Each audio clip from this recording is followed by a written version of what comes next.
pandemi ini mungkin juga jadi momentum Malaysia ya buat cleaning gitu, buat Betul, betul, ya betul. buat Assalamualaikum warahmatullahi wabarakatuh. Halo sahabat Hidayatuna di seluruh Nusantara. Oke, sekarang sudah bersama kita ya Mas Ibnu ya. Assalamualaikum Mas. Waalaikumsalam warahmatullahi wabarakatuh. Oke nih, biar enaknya saya manggil Mas, AA, Ustadz, Abang atau apa nih? Bebas. Yang Bebas santai aja aja, ya. yang santai aja, jangan terlalu kaku aja. Oh, jangan kaku. Oke, kalau kayak gitu panggil Bang aja ya. Ya, boleh. Anak Boleh Jakarta ya. kok saya. Iya, makanya. Nah, itu udah cocok berarti. Oke, gimana kabarnya di sana, Bang? Alhamdulillah baik sih. Sehat. Baik ya. Puasa lancar di sana? Puasa di sini dari hari pertama juga alhamdulillah lancar. Karena emang gak ada kegiatan sih. Ya udah Lockdown juga di begitu sana? aja. Di sana Gimana? lockdown juga di sana.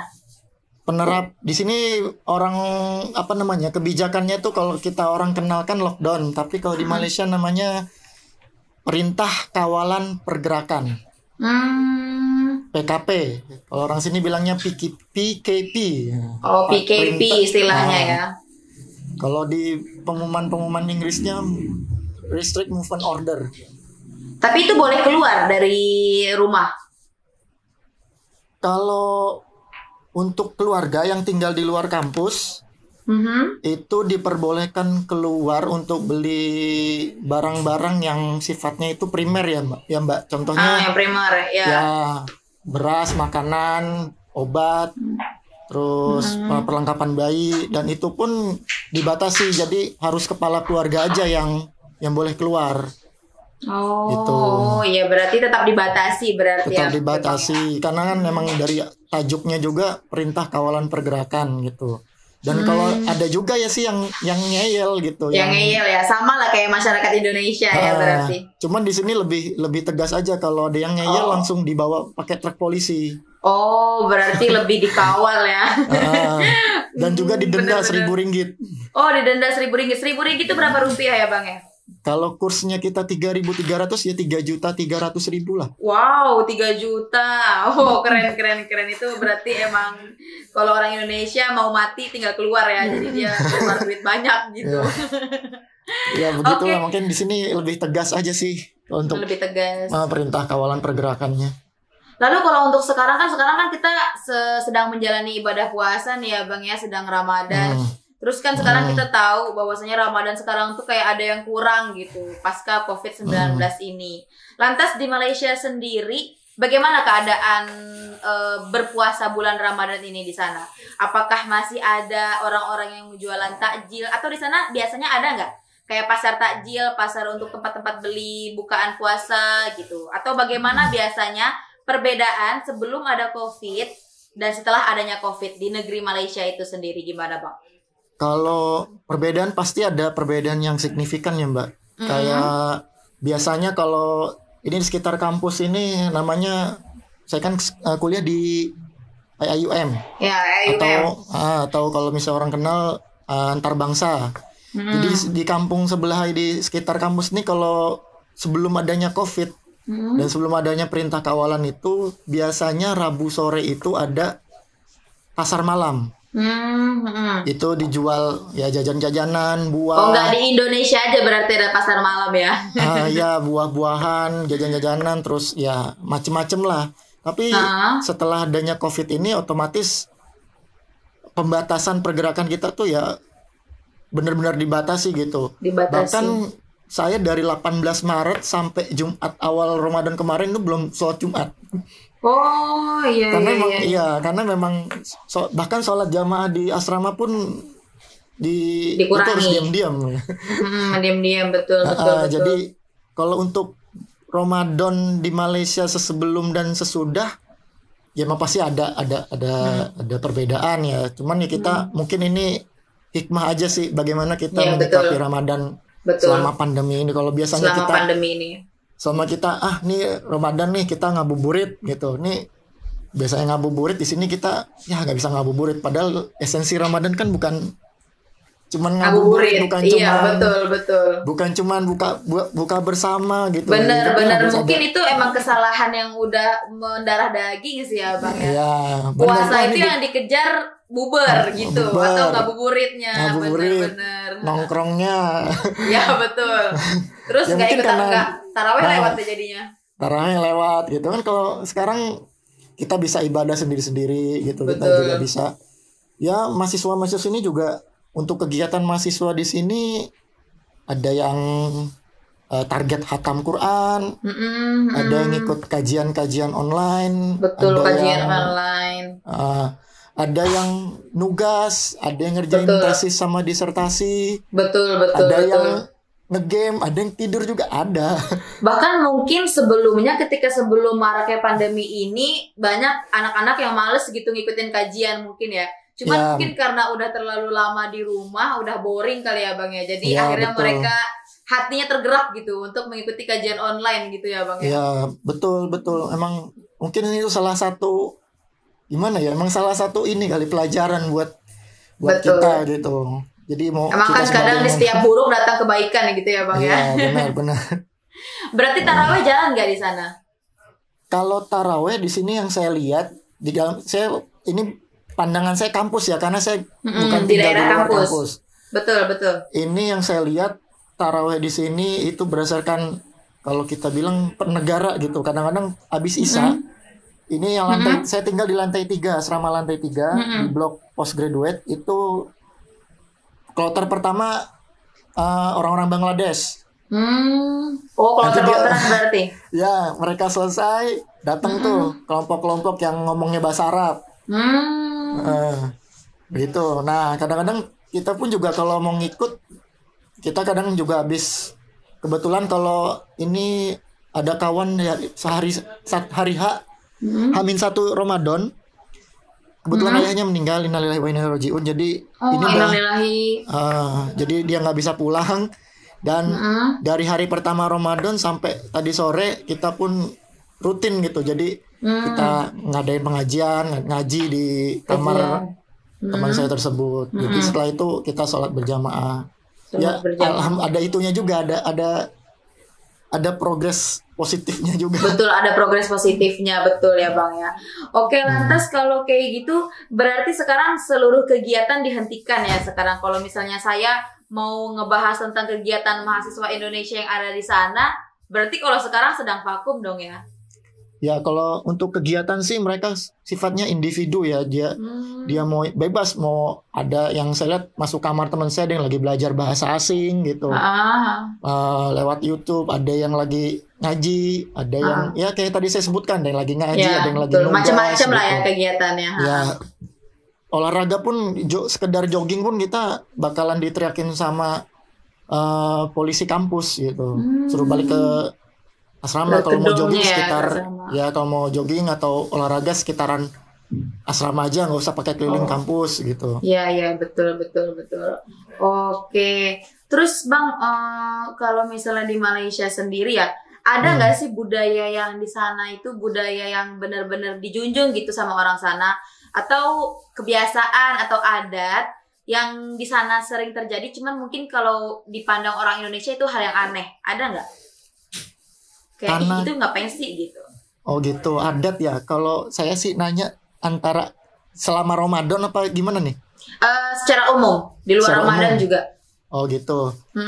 Malaysia Indonesia itu kan kayak kakak adik ya. Jadi kakak adik benar-benar. Ya, jadi paling beda-beda tipis lah gitu.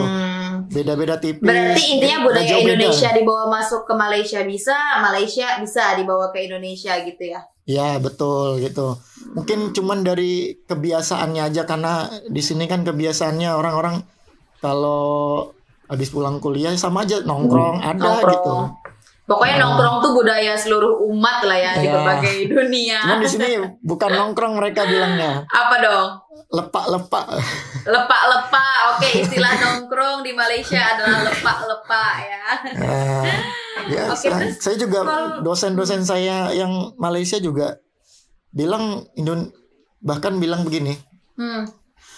Apa yang terjadi, apa yang berlaku di Indonesia dan walaupun itu sifatnya baik, akan berpengaruh ke Malaysia. Ke Malaysia, betul. Begitu betul. juga walaupun itu pengaruhnya buruk, bakal pengaruh juga ke Malaysia. Makanya Indonesia itu di mata Malaysia sebagai kaca perbandingan gitu. Kaca perbandingan Indonesia lagi berarti ya. di Indonesia lagi ini nih, nanti viral juga di Malaysia gitu. Betul, Kadang-kadang betul, apa betul. yang viral di Malaysia bisa viral juga di Viral di Indonesia. Indonesia. Cuma Ya, kayaknya yang begitu. viral di Indonesia lebih cepat nyambernya ya ke Malaysia kayaknya. Iya, karena diaspora di sini emang banyak ya Mbak, dari WNI, dari mahasiswa, terus aristokrat dan TKI yang legal Betul. ataupun yang ilegal juga banyak. Nah, nih berbicara tentang TKI nih Abang ya. Kan banyak banget, hampir yang terdata saja itu 2 jutaan ya. Nah, itu yang belum yang ilegalnya. Nah, itu bisa 4 jutaan itu katanya TKI dari Indonesia yang ada di Malaysia. Bagaimana penduduk asli sana menanggapi hal ini? Kayaknya negara mereka tuh hampir dijajah gitu sama orang Indonesia. Bagaimana masyarakat asli sana menanggapi ini? Kalau yang saya lihat sih, orang-orang sini itu sama TKI yang ilegal gitu. Ya, begitulah. Kalau mereka kayak kita lah masuk ke rumah orang tanpa izin gimana sih? Betul, betul, Nah, betul. Mereka tuh nggak bermasalah sama TKI asal dia legal aja gitu. Legal. Ya. Oh, berarti letaknya di sini antara legal dan ilegal ya? Nah, karena kalau yang ilegal itu biasanya mereka berpengaruhnya ke jadi maaf ya, jadi gembel atau dia minta-minta atau hidupnya nggak jelas gitu sampai dia mau keluar dari Indonesia pun keluar dari Malaysia pun susah karena memang dia masuknya visanya habis gitu. Betul. Jadi mau keluar ya bingung juga akhirnya mau gimana bertahan hidupnya. Padahal sebenarnya ketika orang Indonesia di sana udah jadi gembel itu kan memalukan nama negara sendiri ya Bang ya. Ya, cuman mereka juga pandangan mereka ke orang Indonesia tuh bingung. Dibilang gembel tapi dosen-dosen di Malaysia juga banyak orang Indonesia. Betul.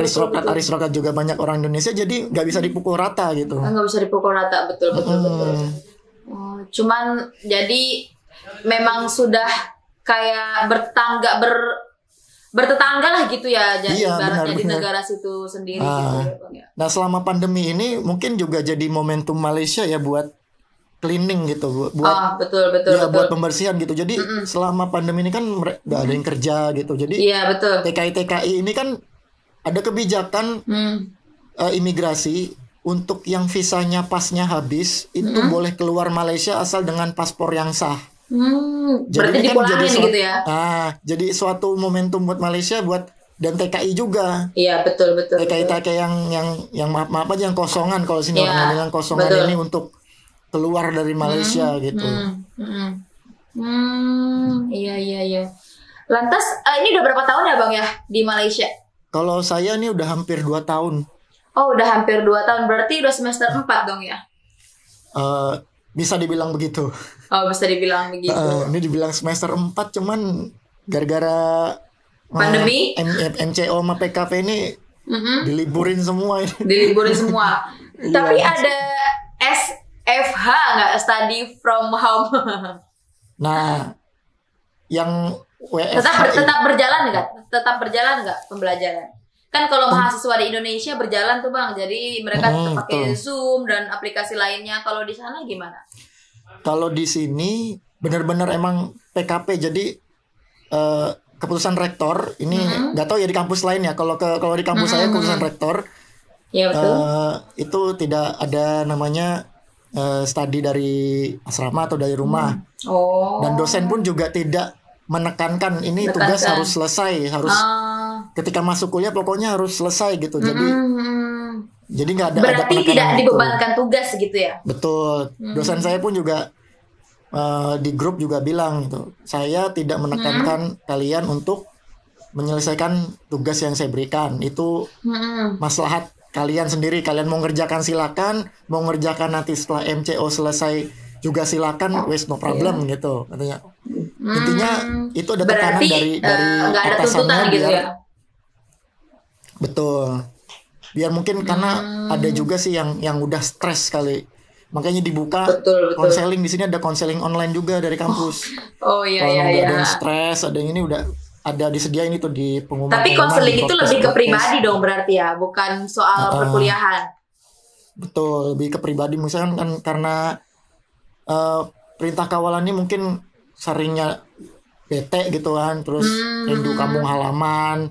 Betul, mungkin gak punya duit juga. Betul, jadi butuh dikawal gitu ya Bang ya. Ya mungkin dia cemas gitu nih, aduh ya, gitu, buat bulan depan bagaimana, makanya dibuka konseling online. Oh, lantas kalau Bang Ibnu sendiri di sana kuliah lewat jalur apa? Pribadi atau beasiswa atau bagaimana? Kalau saya di sini biaya sendiri ya Mbak. Oh, biaya sendiri. Karena emang satu saya lihat pasti saya sebelum ke sini itu saya survei dulu. Survei, betul. Survei dulu dari biaya hidup, biaya kuliah. Dan yang menurut saya yang paling murah untuk angkatan saya, karena angkatan setelah saya itu naik 2 kali lipat. Nah, untuk angkatan saya alhamdulillah itu masih wajar gitu. Masih wajar ya. Dan kebetulan juga untuk fakultas jurusan apa nih? Bang Ibnu jurusan apa? Saya di fakultas, kalau di sini bilangnya IRK. Apa tuh? Islamic Revealed Knowledge and Human Science. Oh, berarti kalau di Indonesia sejenis fakultas apa tuh? Fakultas Agama Islam dan Fakultas Ilmu Sosial. Oh, iya Fakultas Agama Islam dan Fakultas Sosial. Agama dan Sosial, dan ini yang paling murah paling murah ya? IUM gitu. IUM. Murahnya itu berapa sih, Bang? Ini dihitungnya di sini per SKS loh, Mbak. Oh, per SKS. Berapa tuh berarti? Kalau angkatan saya itu satu SKS itu 300 ringgit. 300 ringgit. 1 jutaan. 1 jutaan. Oh. Dan satu mata kuliah ada 3 SKS. Wow, lumayan ya. Nah, kalau 3 juta satu semester ya 9 jutaan gitu kan, masih terjangkau lah sama yang. Kalau untuk beasiswa pun juga dari kampus tiap semester ngebuka jalur. Oh, tapi kalau misalnya kan itu tuh sering dengar-dengar katanya kalau untuk ke Malaysia tuh susah gitu untuk mencari beasiswa. Jadi banyak anak Indonesia yang memilih untuk nekat pergi ke Malaysia, mulai kuliah terus katanya sambil nyari kerja sampingan. Benar nggak kayak gitu, Bang? Apakah semudah itu untuk orang Indonesia mencari kerja sampingan di sana? Kasusnya kayak saya. Oh iya. Oh, Bang Ibnu sendiri berarti sampingan kerja di sana? Ya alhamdulillah. Cuman kalau kerja sampingan di sini itu tergantung ini ya, channel ya Mbak. Pasti. Iya betul. Emang channel everywhere lah ya pokoknya. Ya pokoknya kekuatan orang dalam itu emang kekuatan orang dalam. Betul. Terus kalau misalnya Bang Ibnu sendiri berarti nyambil di mana nih saat ini? Kalau ini sebelum pandemi saya sebelum pandemi. Nah, saya ngajar kayak macam sekolah Sabtu Minggu. Itu yang saya ajar cuman warga Indonesia. Oh, warga Indonesia. Iya, jadi ngajar apa warga tuh, negara Bang? Indonesia di sini kan sekolahnya kan rata-rata di SIKL, Sekolah Indonesia Kuala Lumpur.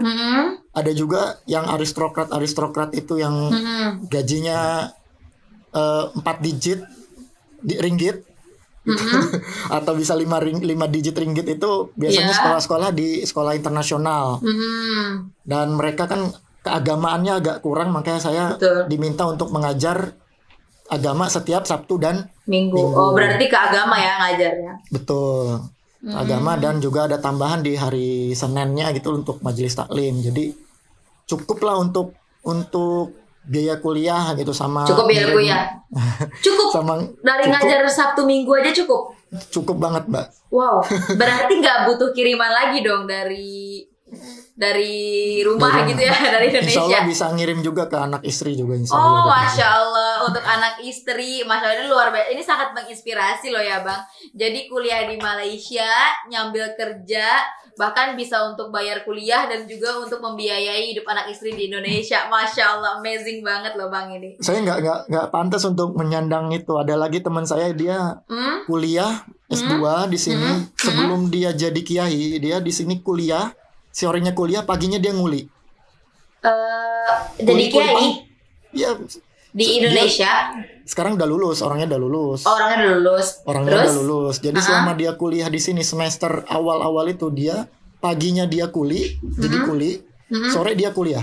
Kuliah, wow, itu double kuli berarti ya, Ya, kuli dan kuliah. Bener kuli beneran sama yang sore kuliah. Kuli bangunan. Kuli bangunan. Oh. Sekarang dia punya pesantren di Masya Sumatera Allah. Utara. Masya Allah punya pesantren berarti. Ya Allah itu sangat-sangat menginspirasi sekali. Nah, Itu dia kuliah S2 ketika itu atau S1? S2, ya S2 sekarang juga dia lagi advance ke PhD. Oh, wow keren banget. PhD-nya mau lanjut di Malaysia lagi? Iya, di Malaysia lagi. Oh, berarti intinya kalau misalnya untuk anak Indonesia yang nekat ke Malaysia, kalaupun dia nggak dapat beasiswa, dia sambil nyari sampingan, kerja sampingan dengan tanda kurung bantuan orang dalam gitu ya. Iya, betul. Udah cukup ya berarti untuk membiayai Iya. hidup di sana. Kalau untuk master ya Mbak, Untuk master? soalnya ya untuk master postgraduate, master Nah, ya, sama betul. PhD gitu. Tapi kalau untuk degree agak susah karena emang jadwal kuliahnya itu Padat. Betul, betul. Kalau untuk master sama PhD, wah itu udah pagi nggak ada kuliah, kuliah sore gitu. Sampai dari kuliah tuh dari habis asar sampai maghrib. Sampai maghrib. Dan satu mata kuliah aja per hari, tergantung dia ngambilnya apa. Betul.